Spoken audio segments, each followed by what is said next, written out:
Hey everyone, it's Lisa from DAnaugustnails. Welcome back to my channel. Let's hop into the watch me work. I have already prepped these nails. I've shaped them. I've gone in with dehydrator, miasecret extra bond 2 coats, and a thin layer of miasecret multi-balance, guys. And now what am I doing? I'm coming in with miasecret Copper Pink and my number 8 Model 1 Kolinsky brush. Okay, and I'm going for a full cover of that nail. Now that first bead, I applied it just where the extension and the natural nail met. And then my second bead, I went in at the free edge. Most people start off at the free edge. I mean, that's not what I'm gonna do. Here is my third bead, closer to the cuticle, not at the cuticle, okay? I pat, make sure it's nice and flush, and I pull it down, tucking it into the side wall area. Try not to touch that skin. And now I'm going in with my cuticle bead. Bloop, dropped it. And now I'm tucking it, pulling it, pushing it, patting it, making sure it's nice and flush. Boom. You guys, we are growing out here. Do you see us growing? We are growing. Let me know in the comments, what are you tackling this week? What are you hoping to be better at? What have you already succeeded at? You don't know it, but I bet you are further along than you think. Congratulations to you. I'm so excited to be a part of your journey. Okay, so this time I started off with the free edge, right? Gone in with my second bead, where the tip and the natural nail meet, going in with my third bead, tucking that into the sidewall, making sure the top layer is flush, pulling that product down, guys.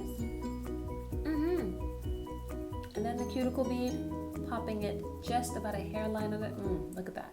Look at that.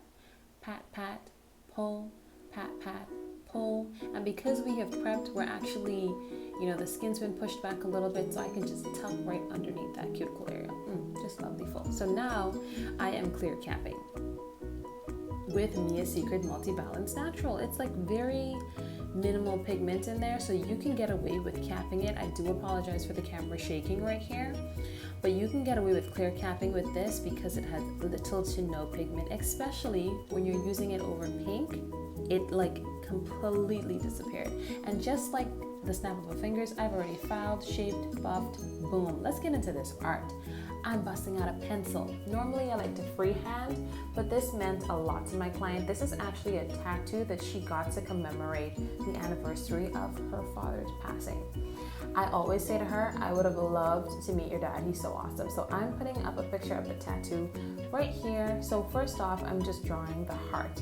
The heart is more of an abstract. It connects in certain parts and then it doesn't. And actually one side of the heart is slightly smaller as I'm drawing it right now. And the other side is actually completely separate from this bit that we're drawing, and it's slightly bigger.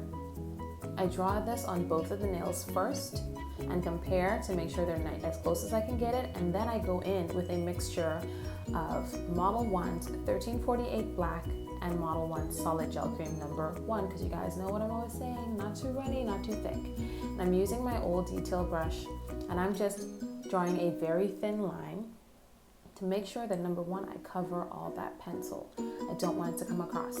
Now, certain parts of this heart, the lines are actually thicker in certain areas, like around the curve of the heart, around the curve of the tail. They're actually thicker.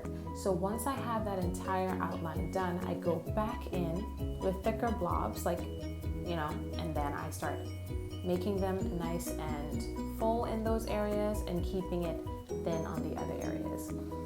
I'm not gonna lie, I was panicking. Let me just tell you why, because every bit of nail art means something to someone, but this one right here, this was her first tattoo ever, and she got it to commemorate her father, who she loves, his passing. I always say, I really wish I could meet him. I could have met him because he sounds like such a really cool guy, and I love her. This is my OG client, you guys, okay?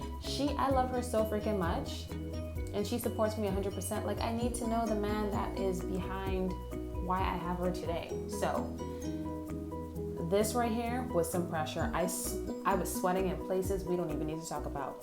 Can we talk? We're not gonna talk about that. That's kind of gross. Anyway, so I'm continuing to outline this, and it's coming together. It's coming together. So also in the comments, let me know, what is the artwork that you're focusing on right now? And are you curing for 2 minutes with solid gel cream. If you're not, then you should, because that's what I did once I was okay with where the heart was. So, do you see that pinky? I drew these like those spots. I hated it. I filed it off. I filed it off as soon as I did this ring finger and decided, these are the swirls I'm looking for. Thick on certain ends, fine on other ends. And the way you do this is, first of all, you draw the line straight across your brush, and then just as you're getting to the tail, you want to flick your wrist and take it ever so gently off of the nail. And then you go back and you trace the area that you intend to make nice and full and thick so that you can see a good contrast. Now these curves, to me, tied into the heart better than the crap I put on the pinky. Like, what is that? Oh my God, what is that? I don't know what that is. I don't know what that is. I don't know what that is. Be careful when you're filling in these little blobs right here, because you don't want to get wrinkling. So cure for 2 minutes and try to make it as opaque as possible, but don't use too much product because you don't want to cause any wrinkling. So I continue with these swirls. They look like tadpoles. So I continue with these swirls on all of the nails, and then I cure for a full 2 minutes. Because, oh, look at how that camera was shaking. Oh my gosh, I'm sorry. I just wanted to get rid of all of the work that we were doing with the black first. Not that we're going to be using this detailed brush for other stuff, but I definitely wanted to get rid of everything that I was doing with black, be done with it, and then move on to this. Boom. So now the rest of the heart, the rest of the tattoo is actually these lines that come on like a heart monitor. You know what I mean, like the zigzag up and down, like it's reading your heartbeats and all that. So I'm using a mixture of Model 1's 1343 red and Model 1's 03 solid cream. Again, not too thick, not too runny, and I'm using my Beauty Galleria detail brush. I was surprised by how well this turned out and surprised by how this brush did. So now I'm just doing little zigzags, no rhyme or reason. I tried to keep it as close to the tattoo as I possibly could, but hey, how you gonna draw some whack? Like, there's no wrong way to draw the heart monitor lines unless you draw like the flat line one, and it's like, ooh man, that person's, wow, okay, sorry to hear that. But here we are celebrating his life, so this was commemorating the wonderful existence that he had. And so I just keep going up and down deeper, up deeper, until I connect to that line, and then I fully cure this for 2 minutes on this mixture of solid cream.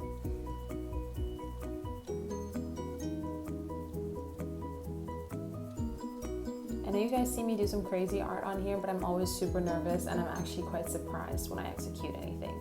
So Sharpies, get you a fine tip Sharpie. I don't even know where this came from, but I used it to draw these little numbers, 6, 18, 17.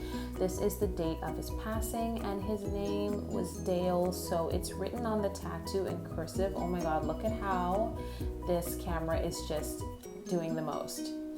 So she has the picture of her tattoo in her phone, because this hand that I'm working on is where the tattoo's at, and it's under her arm, so we couldn't exactly turn it and check. So here I'm just writing Dale in cursive, and this is with a Sharpie, so it air dries, of course.